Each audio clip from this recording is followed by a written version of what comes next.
From the CyberHub bunker and studio, you're tuning in to the CyberHub Podcast. And now for your host and CISO, James Azar.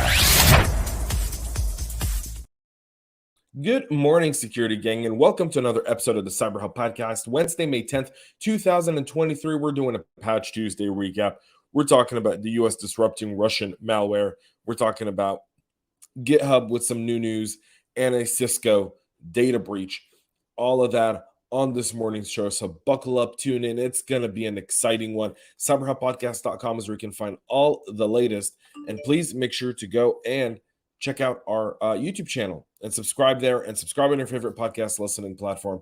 Very, very excited about all that's coming your way in content. We've got some big announcements. We are celebrating 5 years in a week, and we've got some big news coming next week. So stay tuned, subscribe, be here, hang out, check it out. All right. I don't have my traditional espresso. Obviously, I'm traveling. I'm not in my studio. Second, I didn't get a chance to go grab it. So coffee cup cheers. I've got a water, right? So I'll say, coffee cup water cheers, whatever. You're not supposed to cheer water anyway. So whatever you're drinking this morning, I hope you enjoyed it. I hope it's yours. You own it. Let it power you through this Wednesday. Coffee cup cheers, y'all. Let's get this show going. Yesterday was Patch Tuesday. You know, that one day that every single vulnerability and patch management team absolutely despises. Microsoft actually reduced their patches. I think last month was like 99 different flaws that they addressed. This month, it's 38 flaws, really 38. I think it was a total of 41 CVEs that they had patched, with 3 of them being 0 days. Of the vulnerabilities, 8 were in elevation of privilege vulnerability, 4 security feature bypass, 12 remote code execution, 8 information disclosures, 5 denial of service, and 1 vulnerability. The 3 0 days that have been fixed were CVE 2023-29336, a Windows 32K elevation of privilege vulnerability that's been fixed and patched once you update, once you apply the patch to your environment. CVE 2023-24932, a secure boot security feature bypass vulnerability that's also been fixed. That was being used by threat actors to install the Black Lotus UEFI bootkit to exploit the vulnerability. An attacker who had physical access or admin rights to target a device could install an affected boot policy. This has been around since at least October of 2022. It's now patched, solved. Patch your systems, and you can write off that 0 day and sail into the sunset. Additionally, the final CVE is 2023-29325, a Windows OLE remote code execution vulnerability. This has been fixed in Microsoft Outlook. It could be exploited using specially crafted emails.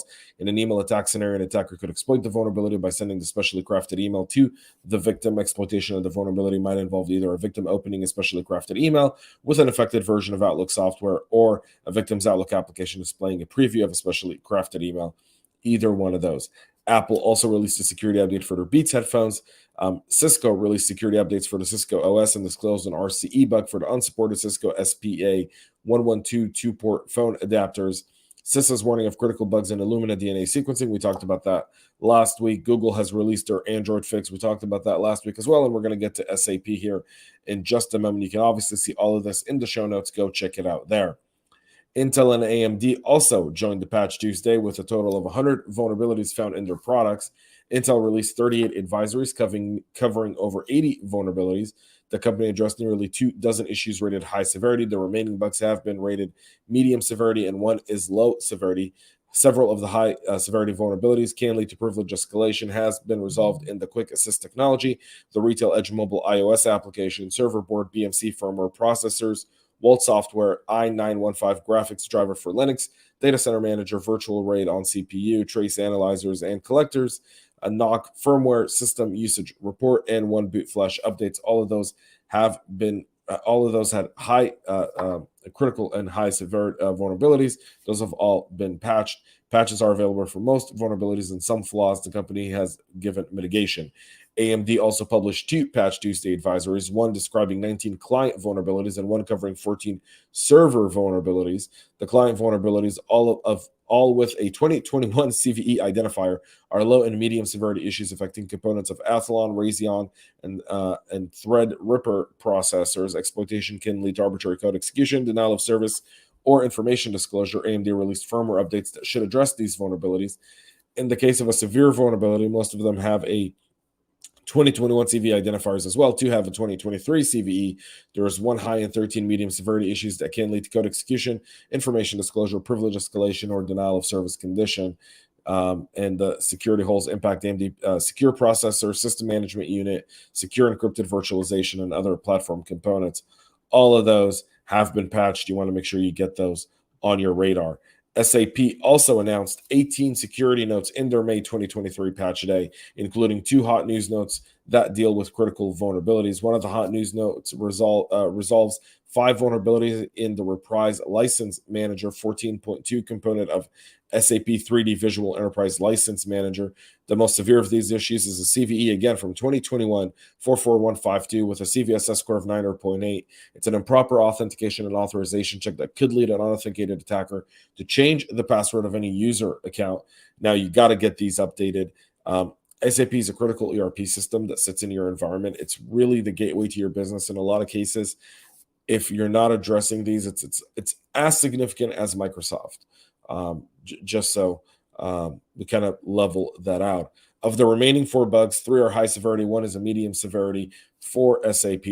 The second hot news note released on SAP's May patch Tuesday addresses multiple information disclosure vulnerabilities in the Business Objects Intelligence platform, which are collectively tracked as CVE 2023 28762, a CVSS score of 9 or 0.1.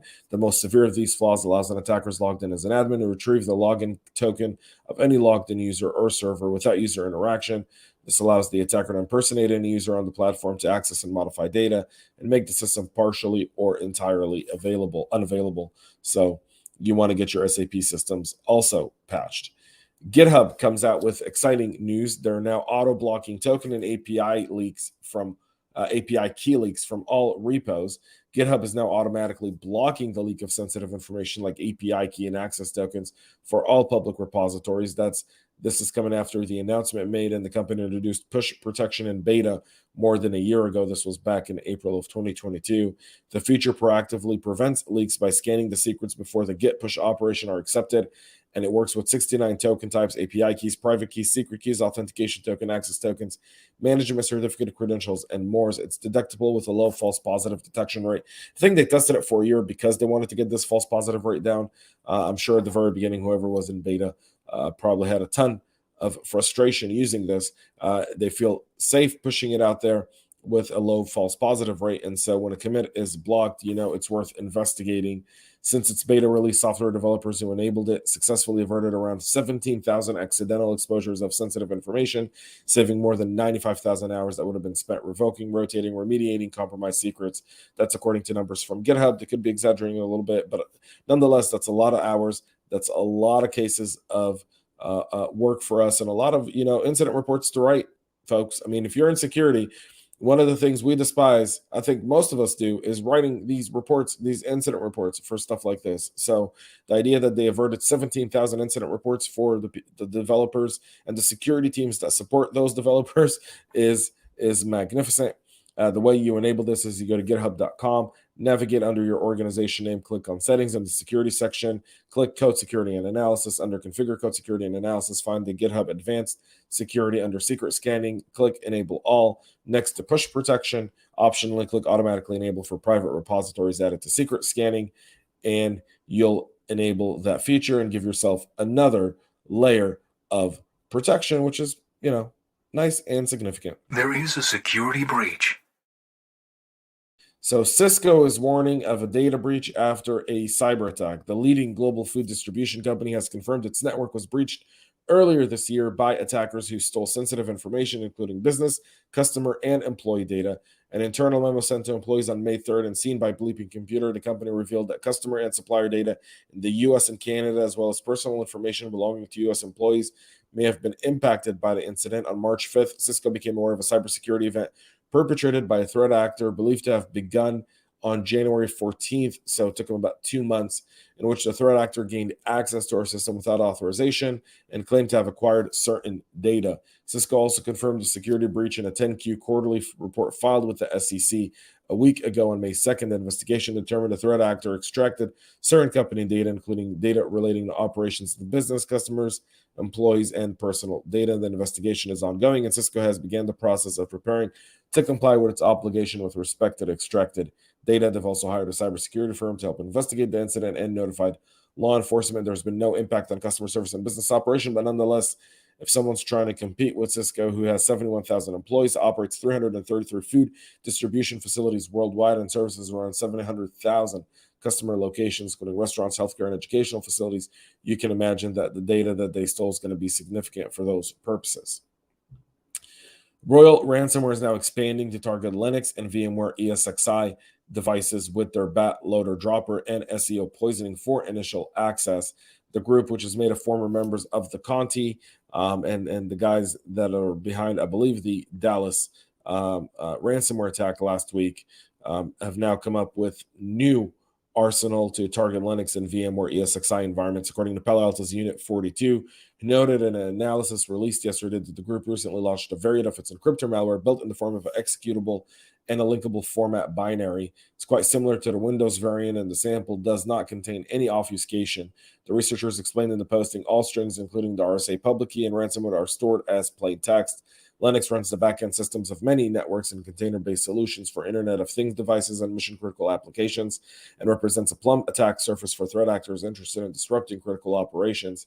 While the VMware ESXi platform is an increasingly attractive target for ransomware attackers, with multiple ransomware campaigns targeting VMware and the virtualization platform over the last year, just by that alone, we've talked about that, and I've spoken to people I know at VMware, and then, this is significant. A compromise of one ESXi hypervisor could open the door to all virtual machines that it controls without any additional work. So Royal Ransomware continues to be on the move and continues to be a threat, and so we'll see what happens here. And finally, in other news, the U.S. government announced yesterday that it disrupted what it described as the most sophisticated cyberespionage malware used by a unit of Russia's FSB security service to steal information from important target. The malware was known as Snake. It's been around for nearly 2 decades. It has been linked to various other tools and campaigns tied to the Russian government, including Oribus, Torla, Venomous Bear, and Water Bug. It's been used by threat actors to steal sensitive documents from hundreds of devices across at least 50 countries, according to the U.S. government. Victims include the governments of NATO member countries, journalists, and research facilities.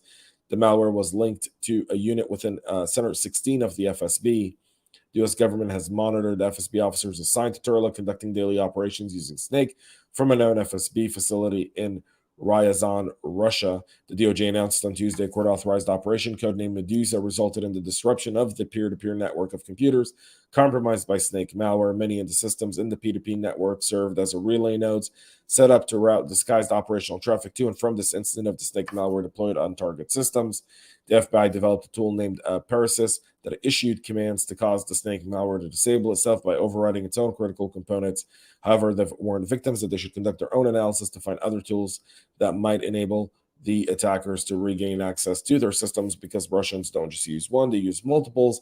Once they get in, they create persistence by putting dormant information in your environment. So if you have been a victim of Snake and you think this has dismantled it and you're good, you really want to do a deep dive forensic analysis. You want to look at your network logs and network traffic since it's been disabled in that time period to see if anything new has popped up, and then investigate those as well.